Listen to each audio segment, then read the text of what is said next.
भारत का स्वतंत्रता संग्राम एक ऐसा महाकाव्य है जिसमें अनगिनत वीरों ने अपनी जान की बाजी लगाकर मुल्क की आजादी की मशाल को रोशन किया है। इनमें से कुछ नायकों के नाम इतिहास के पन्नों में सुनहरे अक्षरों में दर्ज हैं, मगर कुछ ऐसे गुमनाम सितारे भी हैं जिनकी कुर्बानी और जज्बे जुनून कम मशहूर होने के बावजूद कमतर नहीं होता है। ऐसा ही एक नाम है राजेंद्र नाथ लहरी का, जिन्होंने काकोरी ट्रेन एक्शन जैसे साहसिक कदम उठाकर अंग्रेजी हुकूमत की नींदें उड़ा दी। आज के कार्यक्रम में हम बात करेंगे राजेंद्र नाथ लहरी की शहादत और मुल्क के लिए बेपनाह मोहब्बत की। 29 जून 1901 को बंगाल प्रेसिडेंसी के पाबना जिले के मड़वा गांव में राजेंद्र नाथ लहरी का जन्म हुआ। उनके वालिद क्षिति मोहन लहरी एक जमींदार थे जो खुद स्वतंत्रता संग्राम में हिस्सा लेते थे और अनुशीलन समिति की गुप्त गतिविधियों के लिए जेल की सजा याफ्ता थे। मां बसंत कुमारी के आंचल में पले बढ़े राजेंद्र नाथ को देशभक्ति की भावना विरासत में मिली थी। 9 साल की उम्र में वे अपने मामा के पास काशी आ गए, जहां उनकी तालीम शुरू हुई। काशी में इतिहास और अर्थशास्त्र में स्नातक करते हुए उनकी मुलाकात क्रांतिकारी सचिंद्र नाथ सन्याल से हुई। यह मुलाकात उनकी जिंदगी का टर्निंग पॉइंट साबित हुई, जिसने उनके दिल में आजादी की लौ को और भड़का दिया। सचिंद्र नाथ सन्याल ने राजेंद्र नाथ के अंदर छिपे हुए जज्बाए वतन को पहचाना। उन्होंने राजेंद्र नाथ को काशी से प्रकाशित होने वाली पत्रिका बंगवाड़ी के संपादक का जिम्मा सौंपा, साथ ही अनुशीलन समिति की वाराणसी शाखा के सशस्त्र विभाग का प्रभारी बनाया। राजेंद्र नाथ ने चारू, जवाहर और जुगल किशोर जैसे छद्म नामों से क्रांतिकारी गतिविधियों में हिस्सा लिया।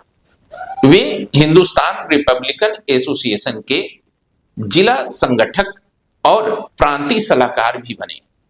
उनकी लेखनी में बंगला साहित्य के प्रति गहरा लगाव झलकता था। उन्होंने अपनी मां की याद में बसंत कुमारी नाम का एक पुस्तकालय भी स्थापित किया, जो शिक्षा के प्रति उनके जुनून को दर्शाता है। स्वतंत्रता संग्राम को गति देने के लिए हिंदुस्तान रिपब्लिकन एसोसिएशन को धन की जरूरत थी। शुरू में जमींदारों को लूटने की रणनीति अपनाई गई, मगर जल्द ही क्रांतिकारियों को एहसास हुआ कि अपने ही मुल्कवासियों को लूटना ठीक नहीं है। इसलिए उन्होंने अंग्रेजी हुकूमत के खजाने को निशाना बनाने का फैसला किया। 9 अगस्त 1925 को काकोरी के पास शाहजहांपुर से लखनऊ जा रही 8 नंबर डाउन ट्रेन को लूटने की योजना बनी। इस साहसिक कार्रवाई में राजेंद्र नाथ लहरी ने अहम किरदार निभाया। उन्होंने ट्रेन की चेन खींचकर उसे रोका, जिसके बाद राम प्रसाद बिस्मिल, अशफाक उल्ला खां, चंद्रशेखर आजाद और अन्य क्रांतिकारियों ने सरकारी खजाने को लूट लिया। यह धन भारतीयों की मेहनत की कमाई थी, जिसे अंग्रेज विदेश ले जा रहे थे।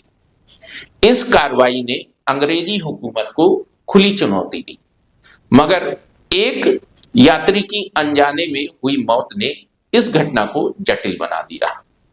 काकोरी एक्शन के बाद राजेंद्र को बम बनाने का प्रशिक्षण लेने के लिए दक्षिणेश्वर कोलकाता भेजा गया।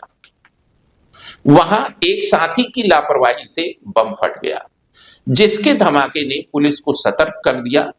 राजेंद्र नाथ समेत 9 क्रांतिकारी गिरफ्तार हो गए। काकोरी कांड में उनकी भूमिका सामने आने पर उन्हें लखनऊ लाया गया। अंग्रेजों ने उन पर ब्रिटिश हुकूमत के खिलाफ युद्ध छेड़ने, खजाना लूटने और हत्या का इल्जाम लगाया।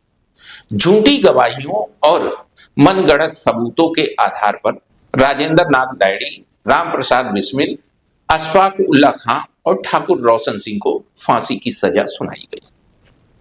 17 दिसंबर 1927 को गोंडा जिला कारागार में राजेंद्र नाथ लाहिड़ी को तय तारीख से 2 दिन पहले फांसी दे दी गई। अंग्रेजों को डर था कि उनके साथी जेल तोड़कर उन्हें छुड़ा सकते हैं। फांसी से पहले राजेंद्र नाथ लाहिड़ी ने जेलर से बेपरवाह लहजे में कहा, जेलर साहब, मैं मर नहीं रहा बल्कि एक स्वाधीन भारत में पुनर्जन्म लेने जा रहा हूं। उनकी यह बात उनके अटल विश्वास और वतन के प्रति बेपनाह मोहब्बत को दर्शाती है। फांसी के दिन सुबह भी वे कसरत कर रहे थे ताकि अगले जन्म में स्वस्थ शरीर के साथ मुल्क की खिदमत कर सके। उनकी शहादत ने न केवल युवाओं में क्रांति की मशाल जलाई बल्कि पूरे मुल्क में आजादी की जंग को और तेज किया। उनकी समाधि आज भी जेल रोड पर छावनी सरकार में मौजूद है, जो उनकी कुर्बानी की गवाही देती है। राजेंद्र नाथ लाहिड़ी न केवल क्रांतिकारी थे बल्कि सामाजिक सुधारक भी थे। ब्राह्मण होने के बावजूद उन्होंने जनेऊ त्याग कर सामाजिक पूर्वग्रहों को चुनौती दी। उनका मानना था कि सामाजिक रूढ़ियां प्रगति की राह में रुकावट है। उनकी यह सोच 1920 के दशक में क्रांतिकारी आंदोलन को समाजवादी और नास्तिकता की ओर ले गई। दोस्तों, राजेंद्र नाथ लाहिड़ी उन गुमनाम नायकों में से एक हैं जिन्होंने बिना किसी शोहरत की चाह के अपने मुल्क को आजाद कराने का सपना देखा और उसे हकीकत में बदला। उनकी याद में हमें यह संकल्प लेना चाहिए कि उनकी कुर्बानी को कभी भुलाया नहीं जाएगा और हम एक बेहतर एकजुट भारत के निर्माण में योगदान देंगे। तो दोस्तों, यह थी राजेंद्र नाथ लाहिड़ी की कहानी। ऐसी और कहानियां सुनने के लिए बने रहें हमारे साथ। जय हिंद, जय भारत, वंदे मातरम।